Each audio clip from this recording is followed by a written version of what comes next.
Hai, perkenalkan nama lengkap saya Vivi Ronadia Sausikone, asal Sekolah Tinggi Pastoral Santo Petrus, Keuskupan Akan II, tingkat 1 semester 2C. Mata kuliah yang ditugaskan untuk kami yaitu mata kuliah Katekese Umat 1, dan materi yang akan saya bawakan kali ini yaitu pengantar dan sejarah Katekese Umat. Pengantar Katekese Umat. Katekese Umat terdiri atas beberapa bagian, yaitu yang pertama sejarah dan pengertian katekese umat, yang kedua tujuan katekese umat, dan yang ketiga yaitu proses katekese umat. Di kali ini pertama-tama saya akan menjelaskan terlebih dahulu sejarah katekese umat. Pada tahun 1977 PKKI 1 muncul gagasan katekese umat sebagai arah katekese di Indonesia masa kini. Lalu pada tahun 1980 PKKI 2 kembali ditegaskan gagasan katekese umat dari PKKI 1 agar lebih operasional. Lalu pada tahun 1984 PKKI 3 yaitu pembinaan pembina katekese umat. Lalu pada tahun 2004 PKKI 8 masih berbicara tentang katekese umat. PKKI 2 menghasilkan rumusan katekese umat yang terdiri dari 6 hal pokok, yaitu yang pertama, katekese umat diartikan sebagai komunikasi iman atau tukar pengalaman penghayatan iman antara anggota atau kelompok, yaitu melalui kesaksian iman, kemudian diteguhkan, lalu dihayati secara lebih sempurna.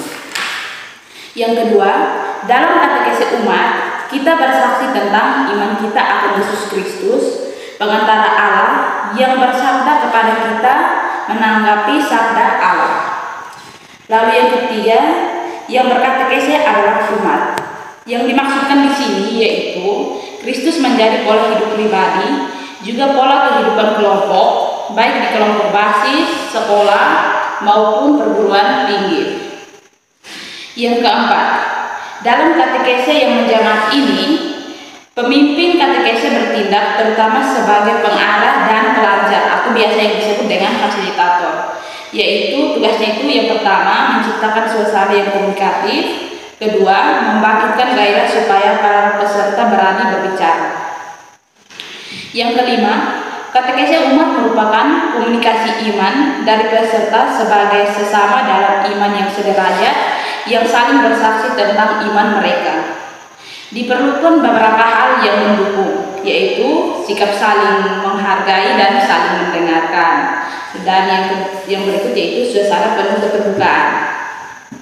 Keenam, tujuan komunikasi iman dalam katekese umat adalah supaya dalam terang Injil kita semakin merasapi arti pengalaman-pengalaman kita sehari-hari.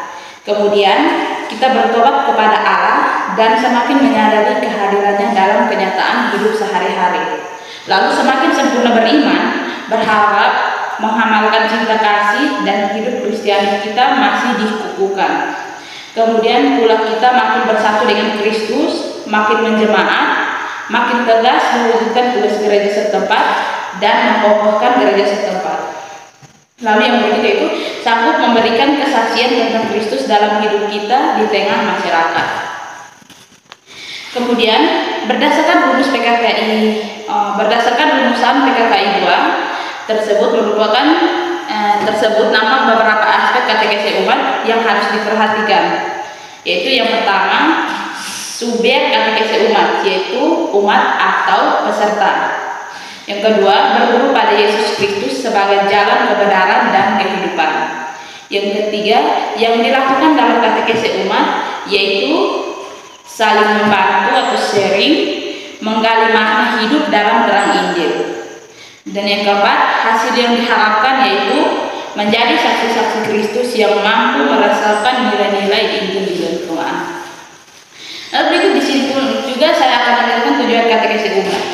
Ada dua tujuan katekese umat, yaitu tujuan yang pertama yaitu membawa umat sampai pada perjumpaan pribadi dengan Kristus melalui perjumpaan hati dan budi dengan saudara atau saudari seiman, yaitu mengandalkan pertobatan hati. Dan yang kedua, membentuk dan membina jemaat Kristiani, mengembangkan sikap-sikap dan karisma-karisma pribadi untuk melayani sesama. Itulah tujuan katekese umat. Lalu yang berikut itu bagaimana proses katekese umat. Ada beberapa langkah proses katekese umat. Yaitu langkah yang pertama, proses mengamati dan menyadari suatu fenomena tertentu dalam masyarakat yang kita angkat sebagai tema katekese umat.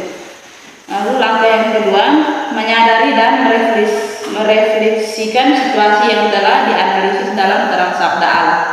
Lalu langkah yang ketiga, memikirkan dan merencanakan aksi untuk bertindak. Langkah pertama dan langkah kedua bertujuan supaya kita menjadi lebih sadar akan panggilan kita sebagai orang beriman untuk bertindak memperbaiki keadaan. Lalu ada pula keunggulan katekese. Ada beberapa keunggulan katekese, yaitu ada beberapa keunggulan katekese umat, yaitu yang pertama, katekese umat disebut katekese dari umat, oleh umat, dan untuk umat, sehingga umat menjadi subjek katekese. Dengan demikian memungkinkan semua umat berperan aktif.